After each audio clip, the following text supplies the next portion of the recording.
সালামু আলাইকুম। ৪৫তম বিসিএস ৯০ দিনের প্রিলিমিনারি প্রস্তুতির ডে 11-এ আপনাদেরকে স্বাগত জানাচ্ছি।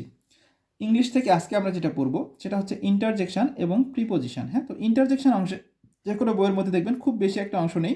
আমরা ইন্টারজেকশন অংশের মধ্যে খুবই অল্প কয়েকটা এমসিকিউ বা কিছু একটা অংশ আপনারা দেখলেই বুঝতে পারবেন বইয়ের মধ্যে। এটা পরীক্ষায় নর্মালি খুব বেশি একটা আসে না।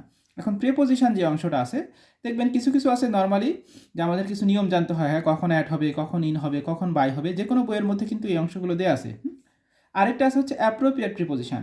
তো আজকের যেটা আমরা সেটা হচ্ছে যে কোনো বই থেকে আপনারা প্রিপোজিশনের ক্ষেত্রে হ্যাঁ কিছু নিয়ম হয়তো দেখতে পাবেন। হ্যাঁ, যে কখন কি বসে, যেমন আমি এখান থেকে একটা ডায়াগ্রাম দেখাচ্ছি। হ্যাঁ, খেয়াল করে দেখেন। হ্যাঁ, কখন অ্যাবাভ হবে, ওভার হবে কখন, অন হবে কখন, ফ্রম হবে কখন, আউট হবে কখন, ইন হবে কখন, থ্রো। হ্যাঁ, যে যে প্রিপোজিশনগুলো আমরা নর্মালি ব্যবহার করি দেখেন এখানে একটা ছকের মধ্যে এবং পাশাপাশি লেখা আছে কখন কোনটা ব্যবহৃত হবে। হ্যাঁ, এরপরে আমরা দেখতে গেলে দেখবো যে বিভিন্ন রুল দেওয়া আছে। হ্যাঁ, যেমন এখানে দেখেন অ্যাট এবং ইনের কথা বলা আছে। হ্যাঁ, ডিফারেন্স বিটুইন অ্যাট এবং ইন, কখন অ্যাট বসবে, কখন ইন বসবে। হ্যাঁ, তারপরে দেখেন এখানে দেখাচ্ছে যে বাই। হ্যাঁ, বাই কখন কখন বসবে, কোন কোন ক্ষেত্রে বাই বসবে। তারপরে দেখেন এখানে দেওয়া আছে কোন কোন ক্ষেত্রে ওভার বসবে।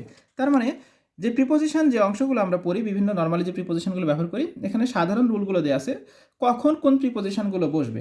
আমি বাকিগুলো আর দেখাচ্ছি না, যে কোনো একটা বইয়ের মধ্যে যতগুলো প্রিপোজিশন আছে আপনারা এরকম দেখতে পাবে প্রিপোজিশনগুলো সম্পর্কে লেখা আছে। তো আমাদের প্রথম দিনের কাজটা হচ্ছে যে নর্মালি যে প্রিপোজিশনগুলো আমরা ব্যবহার করি এরকম ডায়াগ্রাম দেখে দেখে বা রুল দেখে দেখে আপনারা ওই অংশগুলো পড়বেন। হ্যাঁ, পরবর্তীতে আমরা অ্যাপ্রোপ্রিয়েট যে প্রিপোজিশনগুলো আছে সেইগুলো পড়তে দিব।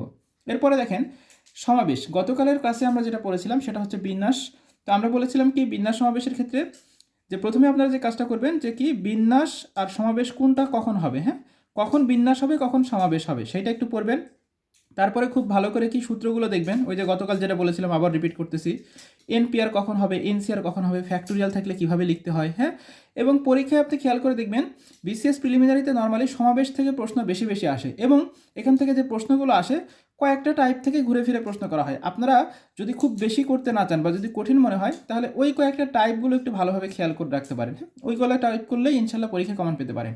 আরেকটা যে অংশ সেটা হচ্ছে তথ্য প্রযুক্তি। হ্যাঁ, তো তথ্য প্রযুক্তি অংশ থেকে আমরা আজকের ক্লাসে যেটা পড়বো সেটা হচ্ছে দেখেন আমি একটা ডাইজেস্ট থেকে দেখাচ্ছি ই কমার্স। হ্যাঁ, আপনি ই কমার্স পড়তে গেলে প্রথমে ই কমার্স কি, হ্যাঁ, কিছু বিখ্যাত ই কমার্স সাইট যেগুলো আছে হ্যাঁ বাংলাদেশ বা পৃথিবীতে সেইগুলো দেওয়া আছে এবং ই কমার্সে এখানে প্রকারভেদ দেখতে পাচ্ছেন। হ্যাঁ, B B to C, C C to C, এগুলো খুব ভালোভাবে পড়ে ফেলবেন। হ্যাঁ, ই কমার্স সাইটগুলোর নাম এবং এই যে প্রকারভেদটা, হ্যাঁ এইটা। তারপরে দেখেন সেলুলার ডাটা নেটওয়ার্ক। এই সেলুলার ডাটা নেটওয়ার্কের মধ্যে কী কী আছে দেখেন এই পাশে আমি একটা ছক দেখাচ্ছি। সেটা হচ্ছে এই যে এফডিএমএ, সিডিএমএ, তারপর হচ্ছে জিপিআরএস, এডিজিই, জিআইএস, জিপিএস। এগুলো রিডিং করে ফেলবেন। এগুলোতে কী বলা আছে সেটা একটু পড়ে ফেলবেন। তবে পরীক্ষায় যেগুলো থেকে খুব বেশি যে একবারে প্রশ্ন আসে এরকমও না।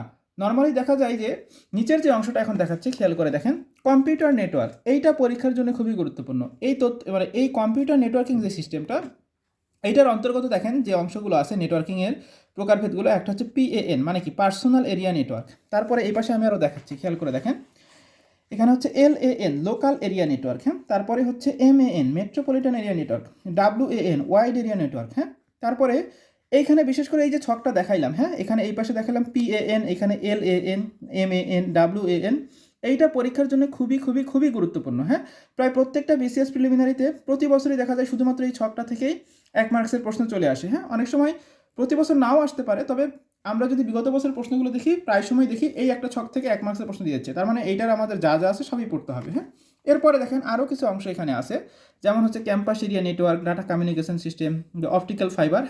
এই অংশগুলোও কিন্তু পড়ে ফেলতে হবে। যদি বেশি পড়তে না চান যে কোনো একটা ডাইজেস্ট থেকে পড়লেই যথেষ্ট।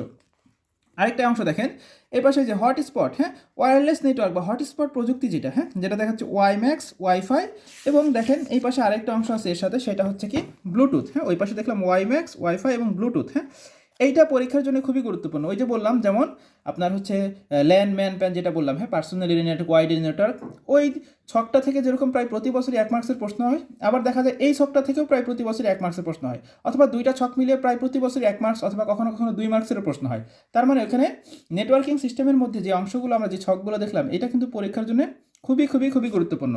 এরপরে যে কাজটা করতে পারেন দেখেন এখানে নেটওয়ার্কিং যে টপোলজিগুলো আছে, যদিও বা এখানে ছবি এঁকে দেওয়া নাই, আপনারা চেষ্টা করবেন এই অংশগুলো ছবি দেখে বোঝার। হ্যাঁ, ছবি দেখে দেখে পড়লেই খুব ইজিলি বুঝতে পারবেন। হ্যাঁ, চিত্র দেখে দেখে নেটওয়ার্ক টপোলজিগুলো একটু করে ফেলবেন।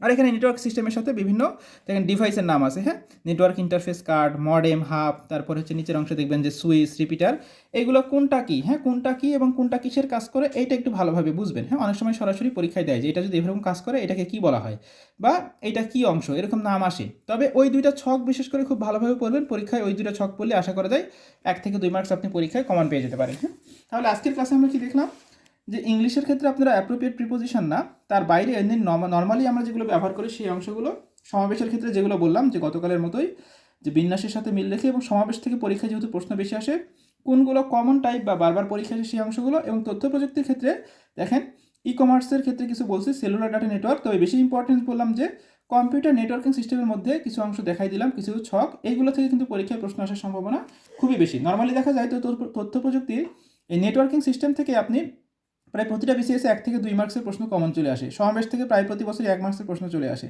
আবার প্রিপোজিশন থেকেও 1 মার্কসের প্রশ্ন আসে, মানে আজকের এই ক্লাস থেকে হয়তো আপনি 1, 2, 3 মার্কস পর্যন্ত কমন পেয়ে যেতে পারেন। তো সুপ্রিয় শিক্ষার্থী বন্ধুরা, আজকের মতো এখানেই শেষ করছি। ধন্যবাদ সবাইকে।